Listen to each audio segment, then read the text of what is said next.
আসসালামু আলাইকুম। আমি Zahirul Islam, tourism and hospitality management বিভাগ, MB evening programme office, Dhaka বিশ্ববিদ্যালয়ে সিনিয়র অফিস অ্যাটেন্ডেন্ট হিসেবে কর্মরত আছি। দীর্ঘ 16 বছর আমি বৈষম্যের শিকার এই বিভাগে। দীর্ঘ 16 বছর আমার চাকরিটা স্থায়ী করে দেওয়া হয়নি। আজ শুধুমাত্র এই জন্যই আমি রাজপথে।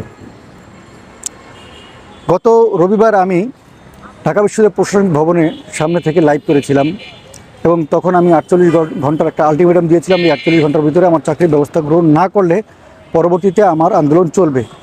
ঠিক সেই মোতাবেক 48 ঘন্টা পার হয়ে যাওয়ার কারণে আজকে আমি ঢাকা বিশ্ববিদ্যালয় কলা ভবনের সামনে যে অপরাজয় বাংলা, এখানে আমি অবস্থান কর্মসূচি পালন করতেছি।